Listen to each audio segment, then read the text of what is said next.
Salutare! La instrucțiuni de folosire vom vorbi despre artă. Dar cum arta are legătură și cu viața și cu moartea, vom vorbi și despre ele la momentul respectiv. Acum însă vom vorbi despre o banană, sau mai precis despre o lucrare în care apare o banană, lucrarea lui Mauricio Cattelan, The Comedian se numește.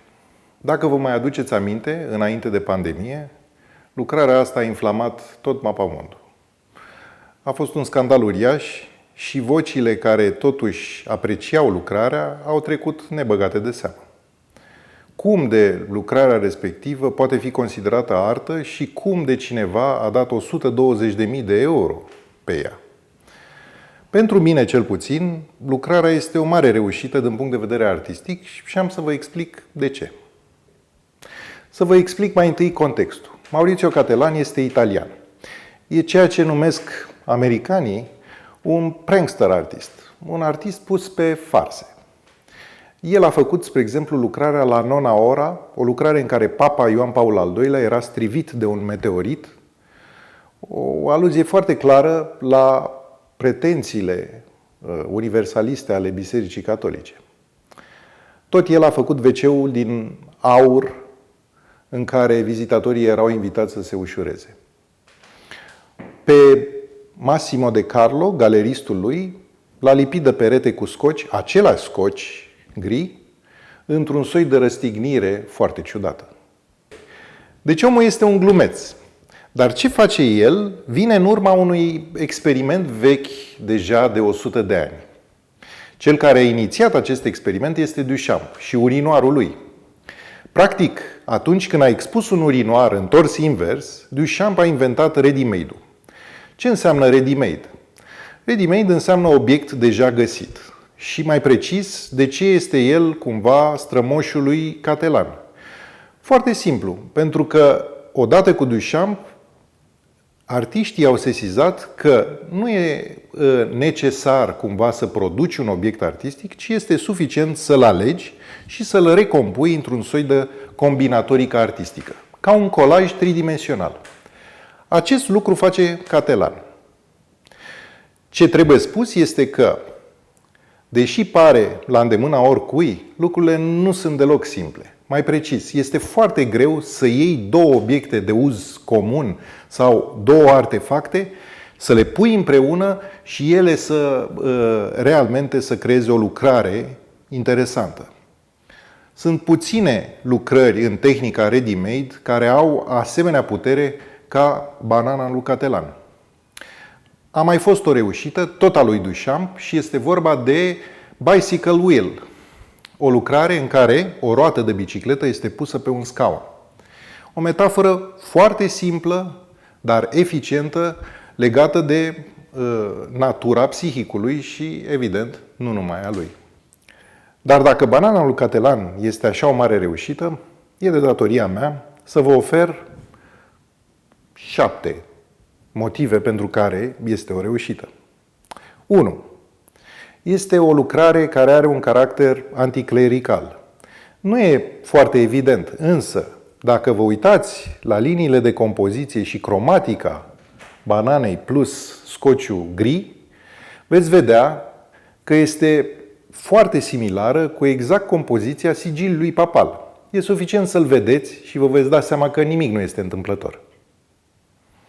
2. Lucrarea este foarte bine realizată.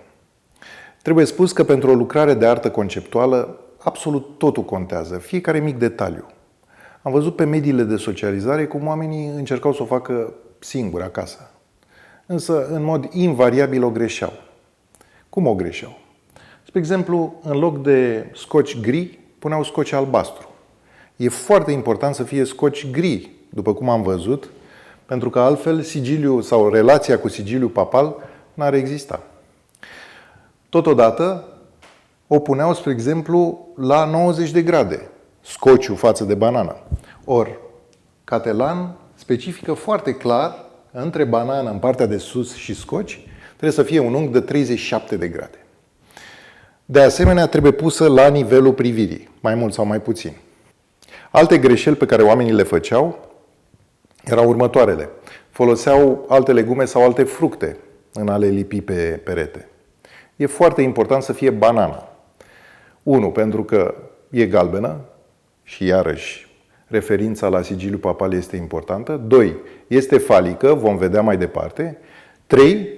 Este în același timp un extraordinar de important icon pop, de când cu Andy Warhol din anii 60 și cover-ul pentru Velvet Underground.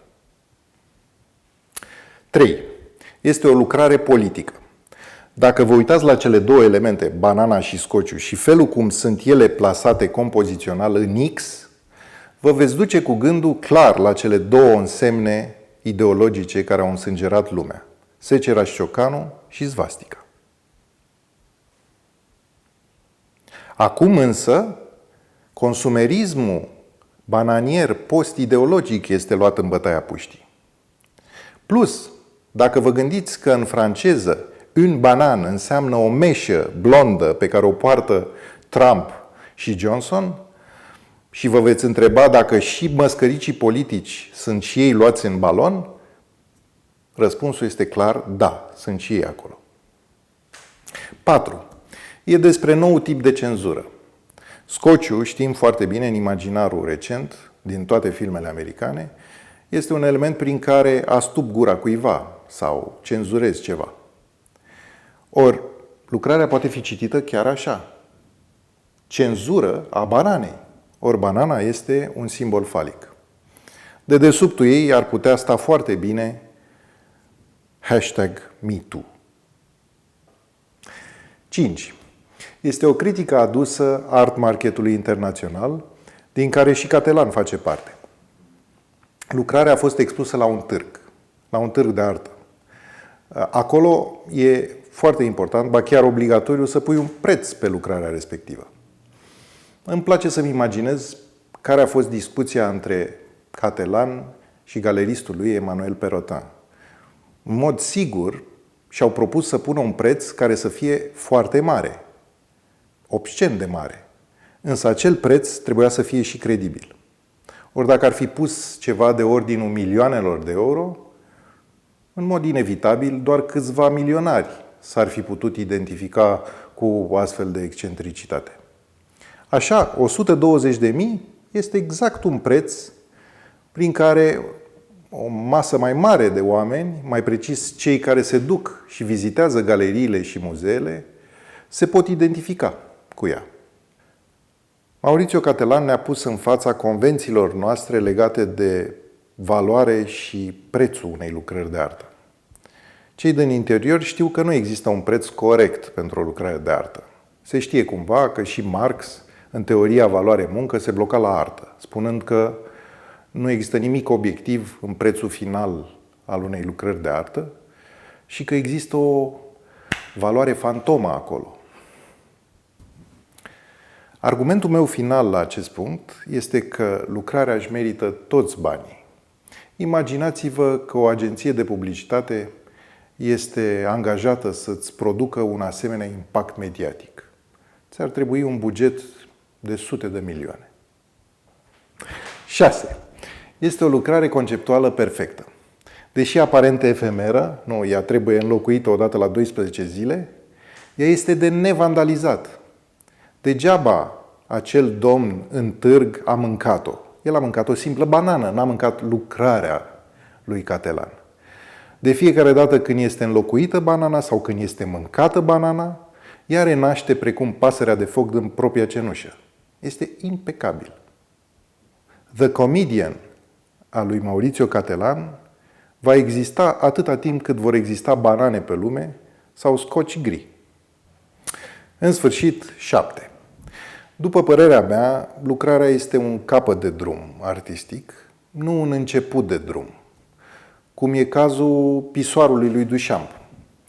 În urma primului ready-made s-a creat o întreagă istorie de obiecte artistice, conceptualiste sau chiar post-conceptualiste. A durat foarte mult. Încă sunt produse. În cazul de față, însă, cred că Banana a creat momentan puține lucrări bune. Una dintre ele există chiar în spațiu românesc și aparține lui Gili Mocanu.